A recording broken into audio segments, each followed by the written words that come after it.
قبل ما اقول لك على النصيحه اللي لازم تعرفها لو انت في سن ال 18 سنه واللي محدش قالها لي، ولو كنت عرفتها وقتها كانت فرقت معايا في حياتي. وانا 18 سنه بالتحديد في الوقت ده كنت في ثالثه ثانوي، وقبلها كنت يجي بسنه كده بادئ في مشوار الجيم، وبدا حبي ليه وشغفي ليه يزيد اكتر واكتر. ولكن جيت في ثالثه ثانوي قررت ان انا اوقف الجيم خالص نهائي، ولا حتى اتمرن يوم او يومين. وقتها ما كانش عندي العلم الكافي او عندي الوعي الكامل ان انا ممكن امرن الجسم بتاعي مره في اليوم او مرتين او ثلاثه زي ما هو موجود دلوقتي. كان عندي معتقد واحد اللي هو اتمرن 6 ايام في الاسبوع، لا ما اتمرنش خالص. وفعلا بدات ثالث ثانوي ساعتها، وهبقى اقول لكم في فيديو انا ليه بالتحديد او بالاخص يعني وقفت جيم خالص. فوقتها برضو ما كنتش عارف انا عاوز ايه، بذاكر كده وخلاص، كنت بعمل زي ما الناس بتعمل، تصحى ساعه الفجر وتبدا تذاكر. ونيجي هنا للنقطه اللي انا عاوز اقولها لك، او للنصيحه اللي عاوز اقولها لك. افهم انت عاوز ايه، بمعنى ان انت لازم أن تعرف كل جوانب شخصيتك، ودي بتنقلنا ل5 نقاط مهمين هتعرف فيهم ازاي تفهم شخصيتك. اول نقطه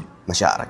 لما تحس بفرح او حزن او زعل، حاول تعرف ايه سبب الشعور ده. يعني مثلا لو انت زعلان، اسأل نفسك أنا ليه زعلان. ده بيساعدك تتحكم في مشاعرك وتعرف تتصرف صح. تاني نقطة أفكارك وتصرفاتك. شوف طريقة تفكيرك في المواقف اللي في حياتك. يعني مثلا لو حصل موقف وضايقك، افهم أنت وقتها ليه اتضايقت، تصرفت في الموقف بالطريقة دي، وده هيساعدك تغير من العادات اللي مش نافعة ليك. نيجي لتالت نقطة، نقاط القوة والضعف اللي عندك. يعني أنت مثلا لو عندك حاجة مميزة، حاول تطورها أكتر وأكتر. ما تقولش لا هي مميزة وهسيبها زي ما هي وما طورهاش. بالنسبة للحاجة اللي أنت ضعيف فيها، حاول إن أنت تطور فيها أكتر وتقرأ عنها. رابع نقطة، قيمك ومبادئك.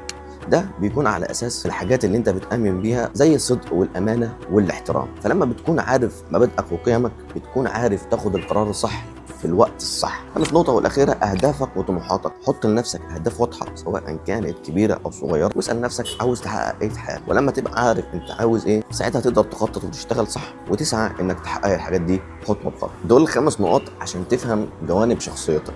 افهم النقاط دي كويس، ارجع لها تاني، افهمها وركز فيها، وركز في كل نقطة كويسة أنا قلتها. فطبق الحاجة دي على نفسك واحدة واحدة. ساعتها لما توصل لها توفر على نفسك مجهود ووقت كبير جدا. أنا لو كنت مكانك في السن ده وكنت عرفت المعلومة دي، كنت وفرت على نفسي مجهود ووقت كبير جدا. ساعتها حاول إن أنت تسجل كل اللي أنت عاوز توصل له في حياتك، لأن في علم النفس بيقولوا أول ما بتكتب الهدف بتاعك أو الحلم بتاعك، بتكون وصلت ل50% منه. لان انت بتكون عرفت انت عاوز ايه. معاك كده في البونت العريض او كتبت في النوتة او في نوشن. حاول ان انت تكتب في نوشن او في نوتة عشان الحاجة دي تعرف ترجع لها تاني.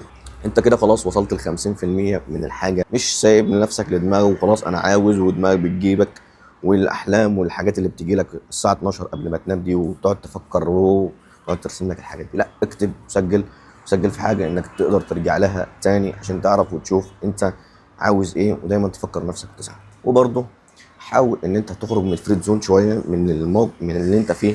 بص لنفسك من فوق، بص لنفسك يعني. اخرج من نفسك، شوف نفسك شخص تاني. يعني اقسم نفسك شخصين، شوف نفسك من شخص تاني، هتشوف ايه الدنيا. شوف من بعيد، شوف انت عاوز ايه، عاوز توصل لايه. كل الحاجات دي ساعتها هتفهم. واللي بيفهم زي ما بيقولوا بالمصري العريض بيستريح. فالصراحه المعلومه دي او النصيحه دي ساعتها لو كان في حد نصحاني، ساعتها كانت فرقت معايا جدا جدا جدا، ووفرت عليا وقت ومجهود على ما عرفتها. ولكن حبيبي المشاهد، عزيزي المشاهد، انا قلتها لك ويا رب تطبقها ان شاء الله وتستفاد بيها كده وتمارسها في حياتك باذن الله. فلو كنت استفدت من الفيديو ولو بمعلومه بسيطه، ما تنساناش بقى باللايك والاشتراك في القناه عشان نقدم لك كل جديد ونتشجع كده. وبس كده. انا محمد ايهاب، ما تنساش تحب صحتك.